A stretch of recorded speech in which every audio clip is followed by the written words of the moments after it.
folks, Doc here. What's the best part of fall? Changing leaves, cooler temperatures? For me and my family, it's chili. And the best way to make flavorful chili is to make your own powder. That's what we're going to do. Okay, we're back, and what we're going to do is open up some nice dried chilies. We got some mulatto anchos here. And we're going to be using those. And some cumin. What we're going to do with the cumin, and eventually the chilies as well, is take about, be generous with your cumin, about 2 tablespoons. You can use other things in here. If you have some fresh coriander seed, feel free to use that. And then what we need to do here, I don't know, you probably can't see this, but you don't want to burn the cumin. I'm going to turn it, you can smell it now. It's toasting up really nicely. I'm going to take that off of the heat momentarily. And what we're going to do is we're going to take some of these beautiful anchos.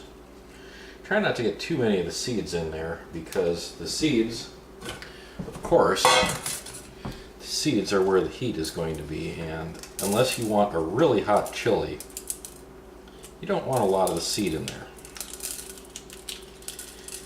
So,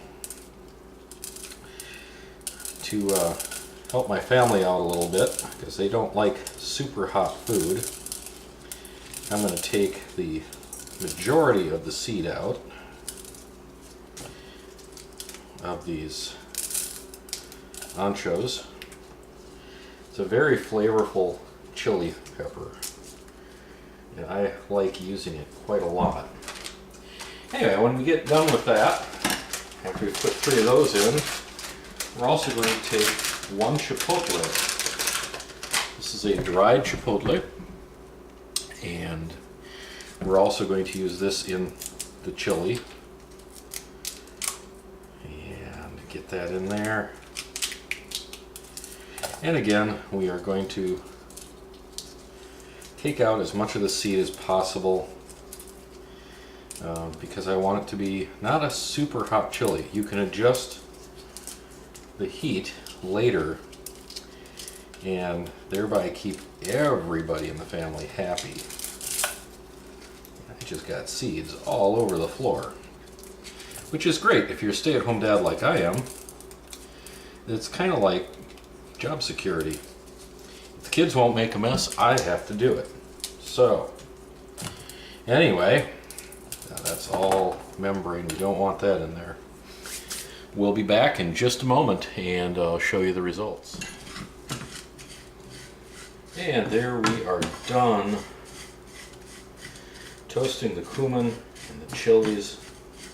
And if you could just be here to smell this, oh man, this is some good stuff. So there we go. I'm going to take that off the heat, turn the heat off, and let that cool down.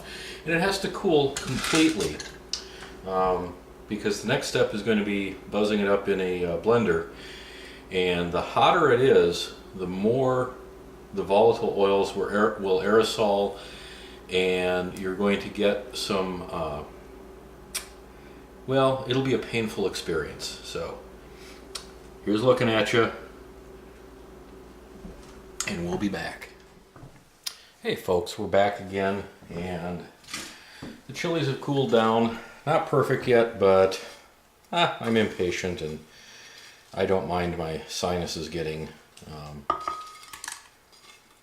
stirred, shall we say. Or maybe shaken, not stirred.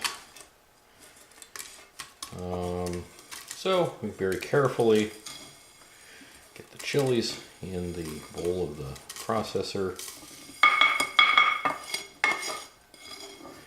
And get the cumin in. And that is that. And now we have a few additional things to be putting in there. And one of them is paprika. And if I'm lucky, and I'm not, the spoon would have fit in there, and it didn't. So we're just going to, actually what we'll do first is buzz up what we have. And we're just going to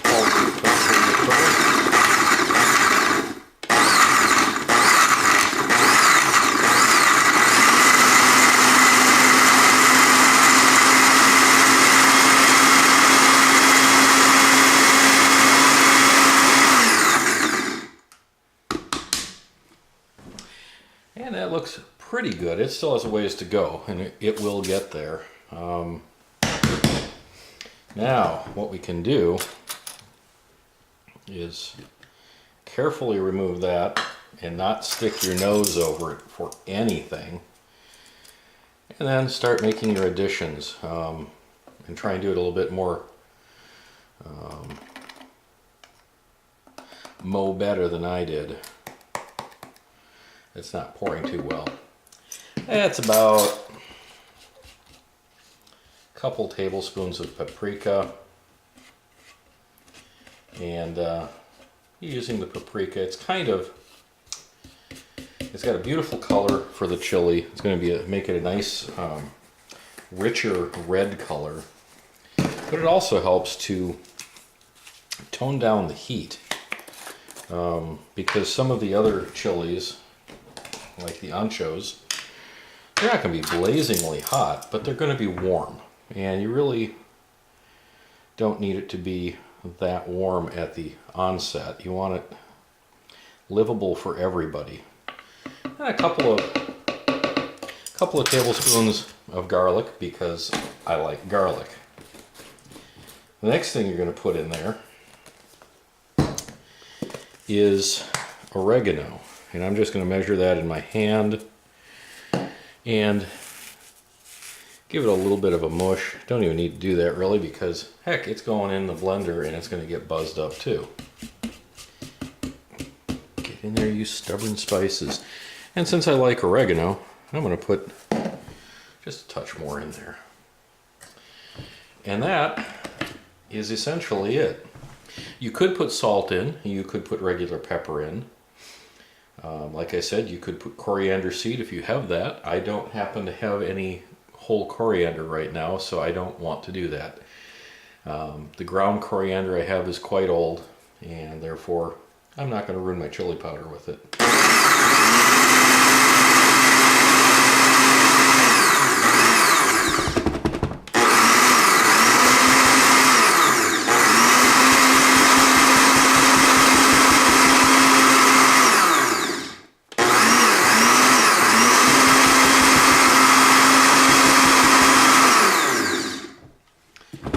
There you have it, and I will show you the result of that in a bit. We'll be right back. Hey, Doc here. Okay, I've transferred everything over into a bowl, and I'm just kind of looking at it, looking to see are there large chunks of cumin in there or large chunks of chili, and it seems to be all pretty well ground up. Here and there you see a few things that almost look like bits of rosemary, which is puzzling since we don't have rosemary in there, but that's okay. It's all good. It'll cook down. If you don't like the color, for instance, if you think it's too dark brown, you can always add another tablespoon or so of paprika. That will darken up the color, or redden it up rather. And I don't know if you can see that, but it did make a pretty startling difference. And you just give it a mix. And now, as far as I'm concerned, this is ready to go. And we're going to do the dangerous thing here. Get a little pinch. Well, it's certainly got heat. It's got a nice flavor. And since it doesn't have salt in it, you're going to have to make an addition of salt to your chili when you make it. But I think that's the better way to do it anyway, is to salt near the end of the process rather than throughout, depending on what you're doing. So, the last thing you get to do is transfer it into a handy dandy container, very professionally marked chili powder. So we're gonna, let's get rid of that little remnant in there. And that's what we're gonna do now. I love these old containers because you can reuse them, and they are good for that. So anyway, that is my chili powder.